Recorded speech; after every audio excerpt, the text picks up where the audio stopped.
Hello and welcome to There's No Business Like, a podcast where friends and industry colleagues explore topics and interview leaders in our industry of professional theatrical touring. Welcome back to There's No Business Like. I'm here today with my friends Katie. Hello, everyone. Katie Miller with Michigan Maven Creative Associates in Midland, Michigan. And that guy that hangs around wearing a mustache, Kevin Maynard. That's me, Kevin Maynard, coming at you from Tallahassee with opening nights at Florida State University. For the record, he is wearing more than just a mustache right now, but the mustache is an iconic part. Yeah, thank you for pointing that out. That's So before we get to today's interview with our friend Ritesh Patel, I want to ask you guys, what is your favorite rave or music festival experience that you've had? And if you haven't been to one of those two, then just tell us about something that you would like to go to, a music festival or something like that that's been on your radar for a while. I think my favorite is going to probably be my first music festival. I went to Ozfest. Gosh, I can't remember what year it was, but it was for those, my Chicago folks who saw it in Chicago. It was the year that Ozzy played the small stage, and I crowd surfed to Crazy Train. Be an experience I will never forget. That's pretty awesome. All right, top that, Katie. I cannot. As I think it is a surprise to no one, music festivals like a Lollapalooza are not really my jam. I think the big thing is that Katie can't talk about all the Molly she does at raves, so she can't talk about those experiences. Agreed. I've never been to a rave. Do you really think that I would ever go to a rave? It's always the quiet ones. I'm betting. Sober Katie hasn't, but Molly Katie. Yeah. Loves them. No, I've never been to a rave. I will say I've been to a few clubs and a few big dance parties when I lived and worked out in Washington, D.C. in my younger days, but I would not classify them as raves. Can you explain the difference between a club and a dance party? Dance party is what you said. So. Okay, so when I lived and worked in DC, on Halloween, the whole crew that I was working with at the time, we had Halloween night off. And so we were able to go to it was like a 2-level bar, essentially, not really a club, but this really fantastic bar in Georgetown. And they had a massive Halloween party and everyone was dressed up in costumes. And so and everyone was just dance, it just was a massive dance party. The bar that you dance at is called a club. Sounds like a club. It wasn't a club though. It was actually just a bar, but people were dancing because it was Halloween. So, and they had a DJ, but this was not their typical environment. So big dance party, got it. That's a big dance party. At a bar, also known as a club. It wasn't a club. All right. So anyway, a festival that I would love to go to that I've never had the opportunity to, just because being an arts administrator and a parent makes it almost impossible to get away to do things artistically that you want to do on your own, is called the Wheatland Music Festival in Remus, Michigan, which is actually just about an hour away from where I live now. And it is one of the biggest Michigan folk music festivals in the state. And some of my favorite artists play there year after year. Everyone goes and camps for a couple of days out in a massive field, which also is not really my jam, but I could go for a day and hang out and listen to a bunch of bands. So it is my goal. Maybe my New Year's resolution is to go to Wheatland this year and have that experience. Please let us know how camping out goes. Also, would you say that Wheatland is to the right or the left of you? Based on the direction I'm currently facing, which is south, it is to the west. Oh, that is not the answer to that question at all. Means it's to my right. It's to my right. Okay. So I've mentioned it a couple of times, but I used to work for a production company that put on raves. So I've attended quite a few, mainly professionally. But the moment that always sticks in my head is when I was working on rigging and trying to rig for an aerial performer. And I went to test it, and just at the top of a scaffolding, leaning to put my weight on it a little bit, and immediately realizing I hadn't actually tightened it, thus falling about 25, 30 feet from the trusses of this warehouse onto the dance floor. The saving grace to it was that I actually hit a walking platform on the scaffolding halfway down, breaking my fall, if you will. Sure. And then landed flat on my back. And it was my back that hit that platform, and then it flipped me over, and then I landed flat on my back. Oh, Josh. Completely uninjured, other than my back was sore, very sore, as was all of me. But I'll never forget that moment of opening my eyes and looking at everyone around me and going, "Hey, I'm really good. I just need y'all to back off." Hey, do you think that we could create one of those like calendar of the day? It's just like when we rip it off, just like, here's another way that Josh almost died. Yeah, I think we can. My daughter literally just last night was like, "How many times have you almost died?" And I was like, "I really don't know, babe."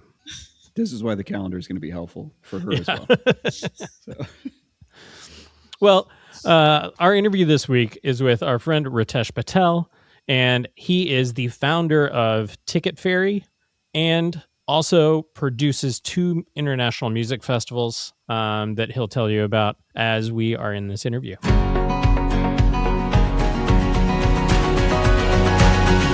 Hi, my name is Ritesh. I am co-founder of an events platform called Ticket Fairy, and also creator of an events brand called Locus, which is in the underground electronic music space. Welcome to There's No Business Like. I'm really excited to talk about everything that you're doing, both sides of your 2 companies.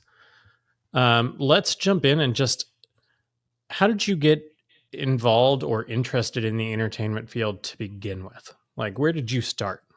I think the signs were there really early. Like, you know, when you're leaving high school and people kind of, you have a little like notes book from your friends and people sign it, and, you know, it's like kind of, you know, good luck for the future. And I remember this one girl that wrote a note in the book, and I would have been like 18. And all I remember her writing is, "Enjoy the clubs." And I must have just given this impression that like going to university, that was what I was going to be obsessed with rather than what I was actually going to study.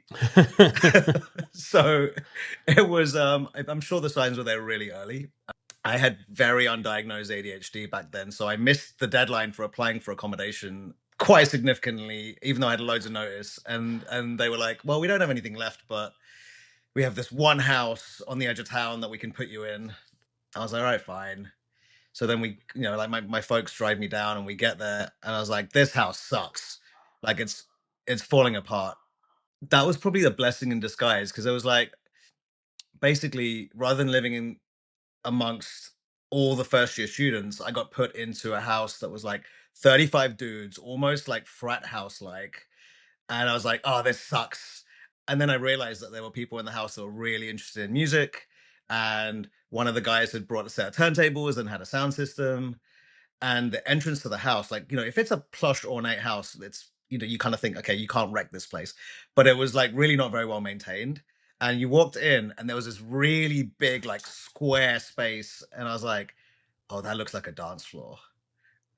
and then we started throwing these huge parties, and then like I was like, right. So the space itself was like an open invitation right away. Totally. And the thing is, it was like, it was in the middle of nowhere. It was surrounded by a forest, and then the forest had the university's botanic gardens, which were beautiful. And then inside the botanic gardens, there was this house that was like old, like Victorian or Georgian or whatever it was, but inside it was falling apart. So it looked gorgeous from the outside, and then it was just like built to be a club. Absolutely, yeah. So you took it upon yourself to make university housing into a rave scene, essentially. Basically, yeah. We did three parties over the course of a year. Had 300 or 400 people at each one. I think I even live streamed one of them. Like, it was like really random stuff, right? Wait, what year was this? This was 99. And you live streamed in 99? Yeah, it was. How did that work? I can't remember how we did it back then, but then that was like there was like maybe a Winamp thing. There was something that we used or that I used, and then when that kind of became a case of like, I love this so much that I'm actually gonna team up with one of my housemates and start approaching clubs and try and rent one of them for a gig. That became like, I want to live stream this show as well. So I and this is a later conversation. Like but it was in the days of Real Player and Real Server, and like like when everything was DIY. Yeah. And I mean, internet wasn't what it was today back then. I mean, No, was that dial up? it was dial-up. Wow.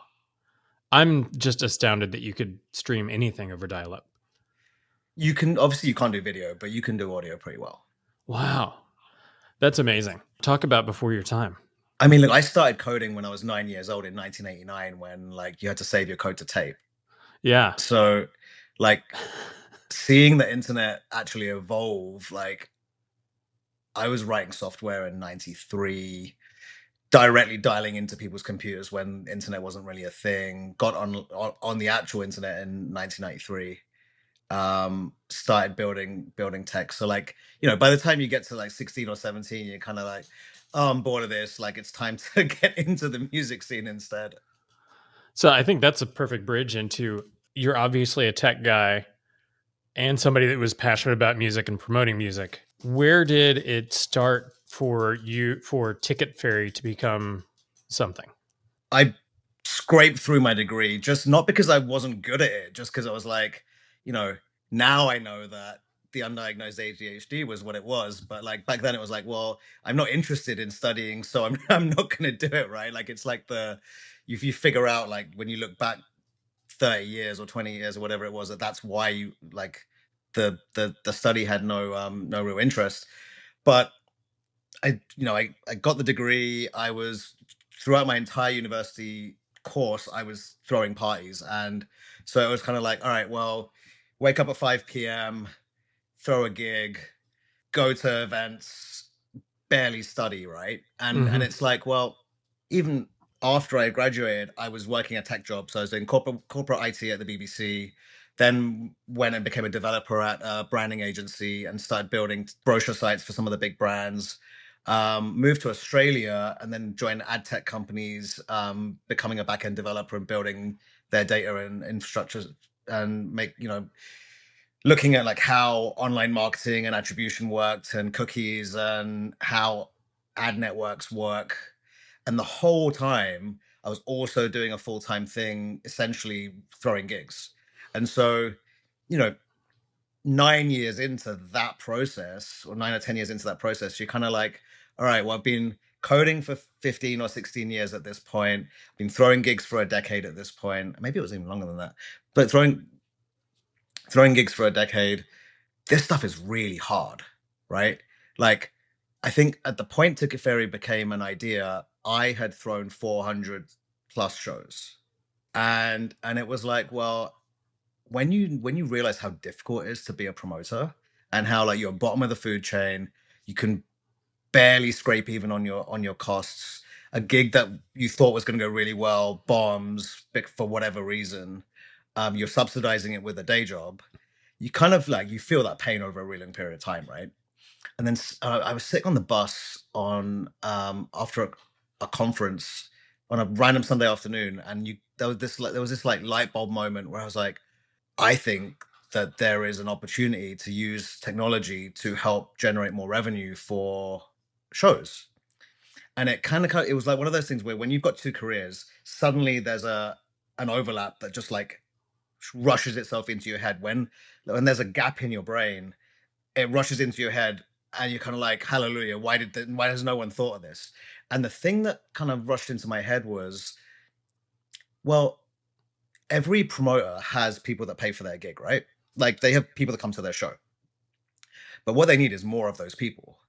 And what they don't have is unlimited marketing budgets and unlimited like social reach or mailing lists or whatever, right? Like there's a cap on how much you can spend and how big your audience is.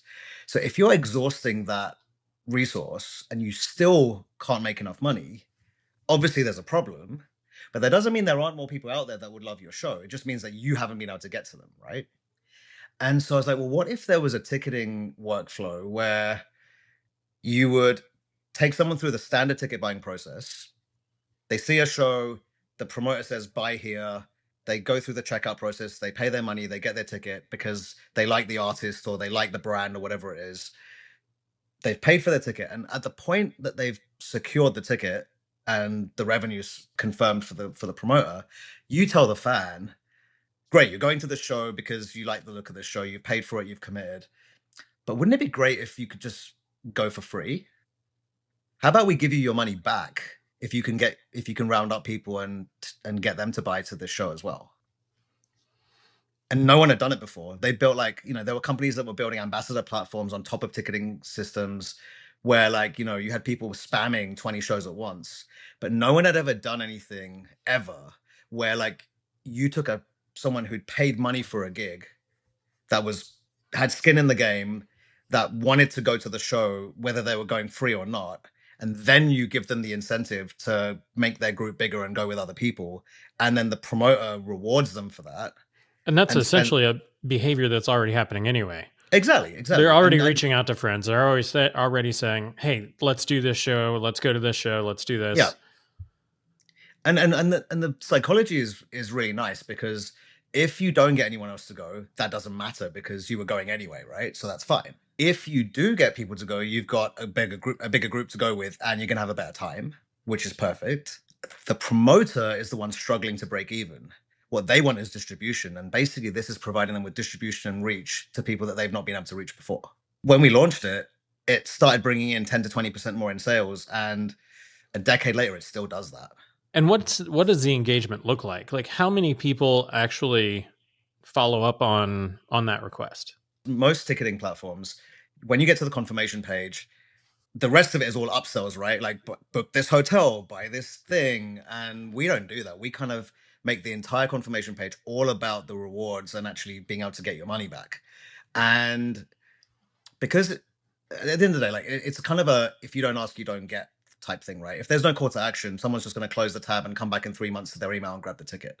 Yeah. But because there's a very major call to action with a really clear benefit, we, on average, this is 30% of people that buy on the platform share after they buy. That's a lot higher than I expected. Yeah, I think it's a lot higher than anyone expects. I mean, that's higher than just the open rate on the confirmation emails in the first place. Yeah. So a third of ticket buyers, and if it's say a direct artist, a fan, or it's a brand that people have a lot of loyalty with, I produce the festival and my share rate is 45%. Wow. And we've seen some shows go above 50, half of the people that buy will share. But the baseline is 30% share rates. And I think that's unheard of in this space. Yeah, 100%. So that was the initial idea behind Ticket Fairy, was to take a ticketing platform and make it a beneficial marketing platform as well. Yeah, that was the initial idea. Yeah. And then how has it evolved and developed since then? It's quite a nice hook to be able to say to a promoter, just switch ticketing platforms and you make 20% more in sales, right? That's a really nice thing to be able to say to someone.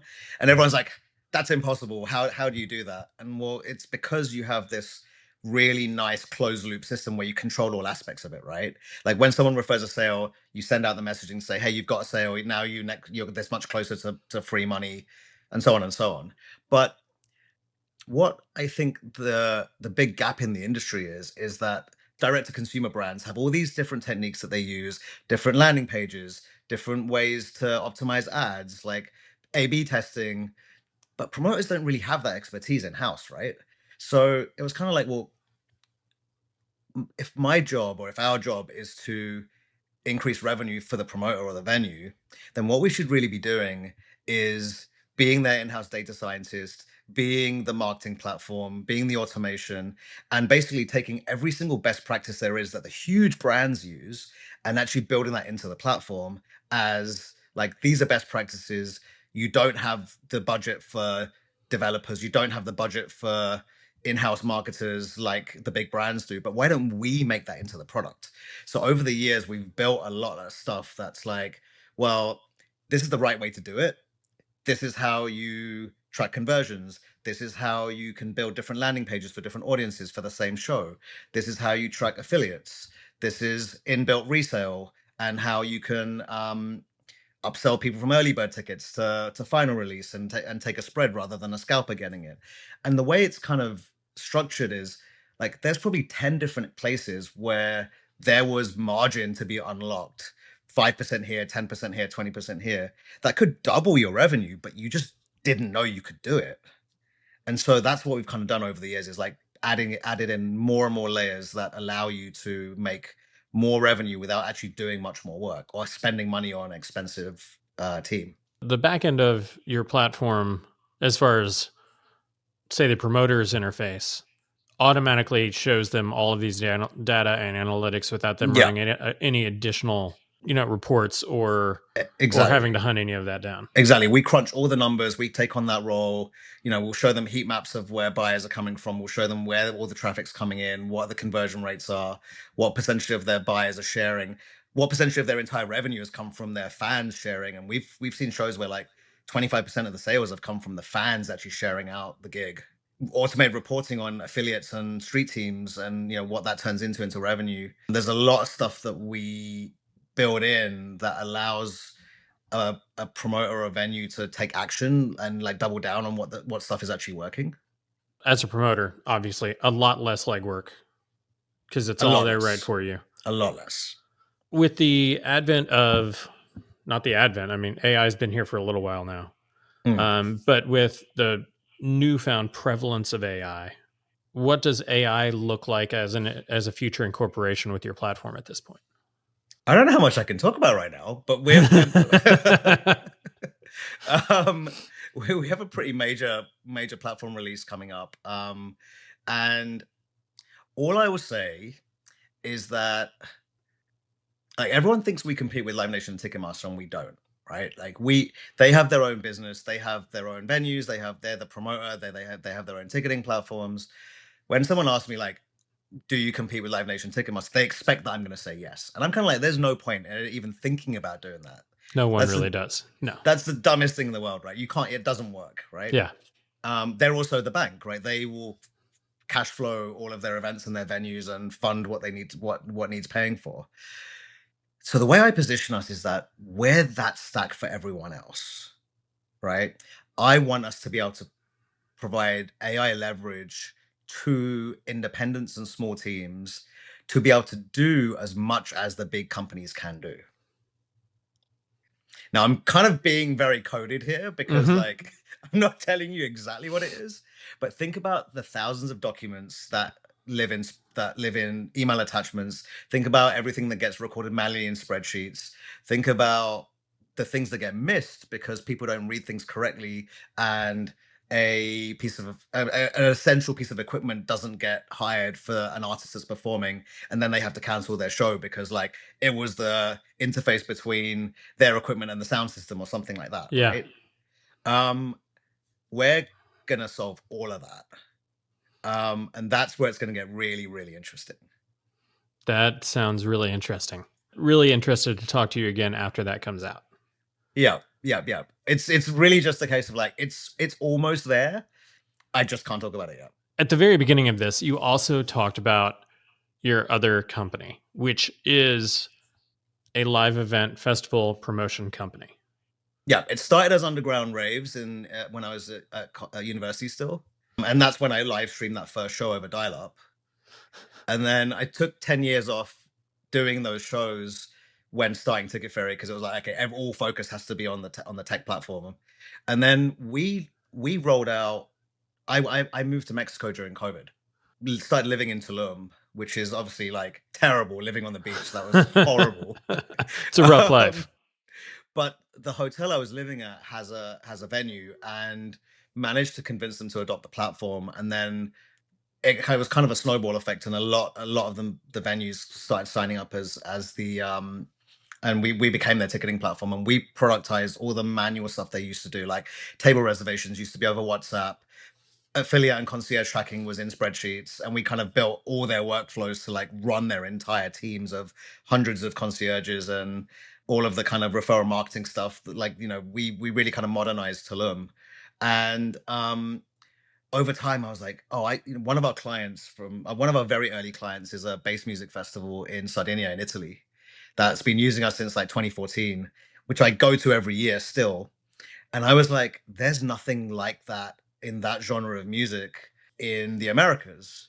And here I am living at this hotel on the beach, and there is an opportunity to create something equivalent in this part of the world where I've got 20 years of artist relationships, or 20 years at the time. So basically nagged the venue for a year, and I was like, will you let me throw a festival in your beach club? And then so the brand was reborn. And then in like 2022 I got taken to Bali for Ticket Ferry business, and That also the venue sounds terrible. yeah, horrible, yeah. And the venue was like, oh, you do this festival in Mexico, that's a really good fit for us. And like, drum and bass as a genre in terms of electronic music is super underground, but there's a massive scene in Perth in Australia, which is only a 2-hour flight from Bali. So it was kind of like, wait a second, there is a big opportunity here as well. You know, Americans and Canadians can fly to the Mexico festival, and then Aussies and Kiwis and people in Asia can fly to the Bali festival. And suddenly I'm running 2 gigs, and the brand was reborn. So yeah, that's where we're at the moment. We're flying like between 50 and 75 artists to like a 4-day festival and powering it on Ticket Ferry. They both like feed each other. What will usually happen is like someone in the drum and bass scene will see that they respect the festival and the artists that are being booked. And I'm very fussy about the curation. So it's like a much more like, it's not a commercial lineup. It's very like, you know, purist, right? And so they'll see that and go, okay, you know what you're doing. You care about the scene. These people are flying 20 hours to play one show for you when usually they'd have to have 7 tour dates. How are you managing to do that? Okay, we respect that. So let's look at what the platform does, and like, oh, the Ticket Ferry looks interesting, I'll start using it. The festival feeds Ticket Ferry in a way, but like, you talk about the curation of the festival. What does that really look like, especially with something that's so underground and not commercial? How does curation of something like that work? I will tell you now that it does not break even yet. It definitely does not. Yeah. But I would rather, like, it has such a reputation for being purist and curated in a really good way. Drum and bass as a genre, like, it originated in the UK in the mid-90s. I get outreaches from people that like pretty much invented the genre going, I really want to play the festival. That's a really big compliment, because they kind of go, well, A, like, you're not in it for the money. B, I can play what I really want to play instead of playing to the crowd and like being under pressure to play a commercial gig. Yeah. C, all my peers are going to be there because you're booking both old school acts and new school acts, and everyone is there to put on the best show they can, not just for the fans, but for the artists they respect. Because what's unusual is like for my festival, pretty much every artist attends every day, like all 4 or 5 days. They actually go to the gig and just hang out. Because that's not normal. No, but they're vested in the art form itself. Exactly. So how do you, with an underground art form, underground genre, how do you find new artists and discover the new work and find the new music? I mean, Ticket Ferry takes up 20 hours a day for me, right? So like once in a while I'll get asked to play a DJ gig, or I'll play like one at my show because like people want me to play, or I want to play music that no one else is playing. Then you do a bit of research into like what's been released recently, who's doing really good stuff. But it's also not just that. It's like I still actively go to shows. Like wherever I am in the world, I'll try and seek out gigs to go to, and really kind of still be in that discovery phase of like, who's really killing it, what's really interesting, who made this track. Almost like an A&R type thing, right? Like I'm A&Ring for my festival. Yeah. There's I was talking to one festival director at the AIBA conference a couple of years ago, and he was telling me that he books 20 or 30 clubs throughout the year in a way to have somewhat of a farm system for his festival, but also to discover other artists that are playing at that club level to find the new people to break on his stage. Right. And that's a good way to do it, because you're taking minimal risk on the club shows. So it's much smaller amounts of money, and then you can gauge the feedback from the crowd, which is amazing. Yeah, because there's a lot of people that in theory, like, you could listen to their music online, right? You could listen to their SoundCloud or their Spotify or whatever. Okay, cool, they make good music, but when you see them perform, they suck. Yeah, Yeah, and that stage presence, that audience interaction, that viability on stage that isn't quantifiable in any way other than actually seeing something live is Right, and impossible to find. totally. And you what you'll see is there are people that make incredible music, but when they perform, they play trash music. Hmm. Like they're not pure. They're not living up to what they like their art form, right? They almost give their music a disservice because the thing that people want to hear is their music, but they're gonna bosh out the top 10 tracks because they feel the pressure to do that. And I've had that relatively recently where I was really looking forward to seeing someone play. And when I actually saw them play, because like I've followed their music for 10 years, for example, right? And then when they played, they went really commercial. And I was like, well, I'm not booking them anymore. Yeah, it's really disappointing. And I don't know why it was like that, because they were playing to a crowd that was fairly purist. But it's like, some people feel like their producer persona is different from their DJ persona. Yeah. I also wonder if with some people like that, it's the stage fright makes them lean into what they feel is playing safe. Absolutely. Absolutely. There's a lot of people that will do that because they just don't think that they think they'll lose the crowd. Yeah. And they probably won't lose the crowd, right? They'll probably lose the crowd if they play it safe, because someone's going to be like, I mean, the artist in particular that I'm mentioning now, I was planning on watching the entire set. I saw 10 minutes of it. I was like, no, I'm leaving. I'm going to the other room. Man, that's really interesting. So we always do one thing here. We always ask what advice you have for yourself when you're younger. I'd like to go to a completely different time for you. I'd like to go to 5 years into Ticket Fairy. At 5 years in, what would be your advice to yourself? 5 years in, knowing what I know now. Yeah. This is going to be way harder than you expected. And give yourself as much buffer as possible and assume that things are going to take 3 to 5 times longer than you expect. Ritesh, I want to thank you for being here with me today. I look forward to talking to you again, and I would love to get an email or an update from you whenever you're ready to talk about the AI applications and what that is as it rolls out on your platform. Josh, I really appreciate your time. You've just been listening to me ramble for ages, but hopefully it's interesting to people that are listening.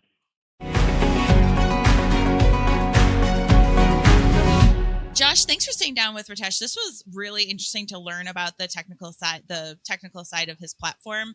I appreciate technology and all the things that it does for us, but I am nowhere near an expert in it. And so to hear sort of how the back end of that platform came to be, how he developed it, and his experience of sort of bringing his two professional worlds together to create this really innovative ticketing platform was really interesting to me. I would say my biggest takeaway from the conversation was actually sort of related to the conversation we had about sports and sports marketing and how do we learn from other industries. What Ticket Fairy is doing with the marketing and reporting aspects of the platform is directly pulled from corporate America, or the corporate world. And so all of those tactics, the reporting, the statistics, like that's all stuff that's coming from other industries. And the arts industry, I feel like we're very slow in the uptake on a lot of those innovations. So for me, it's looking, whether it's you're using Ticket Fairy or using some other sort of platform, how do we continue to borrow in an ethical way that feels still true to who we are as artists and arts professionals? How do we keep pulling those best practices and implementing them for our own purposes?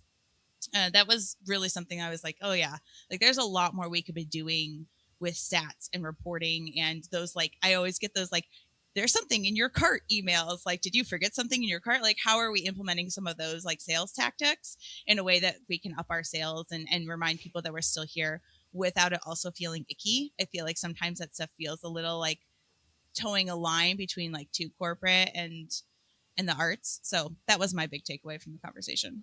I think what's really interesting is that on almost every ticketing platform, analytics are something that you have to like dig in to find to get to. Whereas Ticket Fairy puts them front and center. Like they're the first thing that pops up on your dashboard whenever you whenever you're there.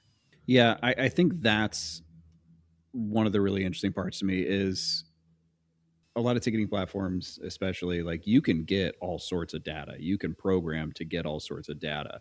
The problem is actually getting that data into a usable form, and also figuring out ways to, I mean, use it and implement it. And it sounds like Ritesh has, created a way for not just businesses but consumers to, sort of use that as well and like access that and help businesses, spread that marketing.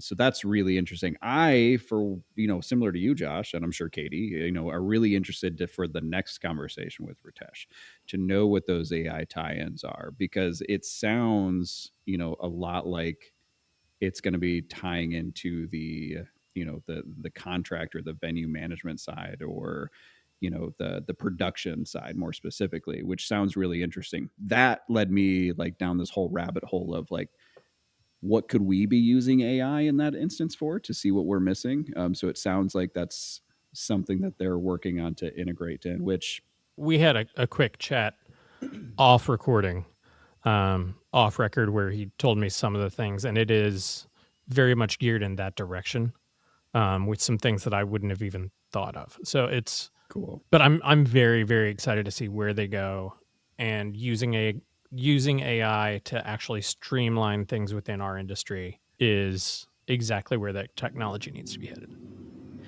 The other thing I really loved about listening to Ritesh speak is sort of that early on is talking about, he's a ticketing platform, or Ticket Ferry is a ticketing platform. And, they're not even pretending like they are competing with Ticketmaster.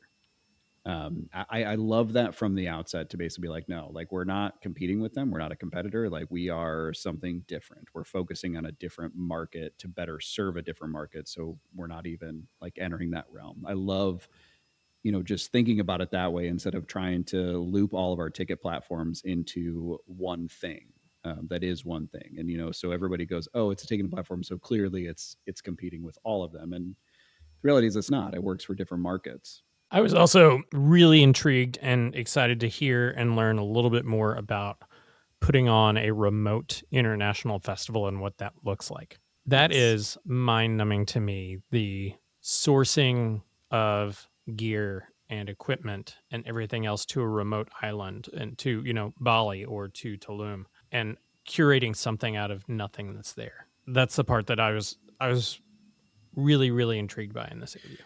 I agree. I also need to figure out how to get gigs like that. Yeah. So, I also loved his transparency. Like, hey, we're doing these. I'm not yet to break even yet. They're very hard to put on, obviously. And they're very niche, and he is not targeting big general audiences with this. These are not giant pop festivals. These are super niche, genre, subgenre specific festivals, which is a super cool, focused way to program.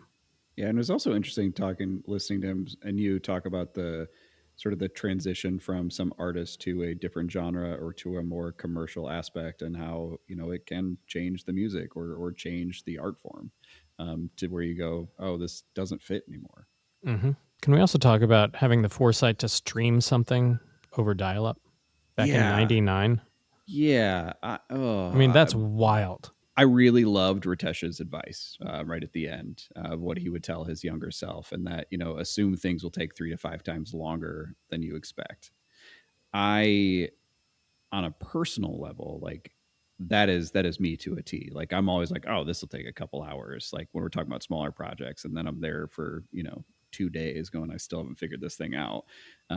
Or, it's, when you come into a new organization, it's like, oh, we're going to fix this up in a year or whatever that is. Like, these things take a lot more time. It takes a lot of time to sometimes understand the climate and the culture that you're entering into.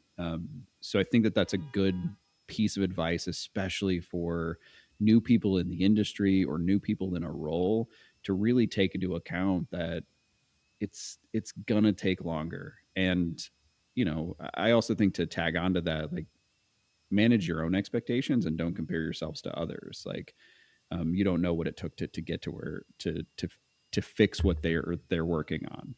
Yeah, that reminds me of our conversation with Eric Olmscheid, and that he took almost an entire year to really analyze how that organization operates before starting to implement any major change. Absolutely.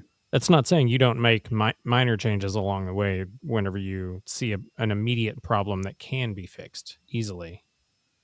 But really taking time to absorb what an organization is and does, and then focus on how to make that change with reflection. Well, now that the end of our conversation went down a completely different avenue, I'm going to go ahead and say thank you to the two of you for being here with me today. Thank you to Ritesh of Ticket Ferry and Lotus Festival. We'll see you again here next time on There's No Business Like. All right, everyone. Thanks for listening to There's No Business Like. Our producers and hosts are Brian Zelmer, Josh Benson, Kevin Maynard, Katie Miller, and me, Danielle Van Hook. Views expressed in this podcast are ours alone and are not reflective of the organizations we are a part of. Keep up with us at nobusinesslike.com. There you'll find links to all of our episodes and socials. If you like this podcast, give us a like, a follow, a review, or our favorite, a 5-star rating. Oh, wait, what was that site? I got it, don't worry. It is nobusinesslike.com. Do I sound out bus-I-ness every time I type it? Yep, sure do. Stay in touch, my friends.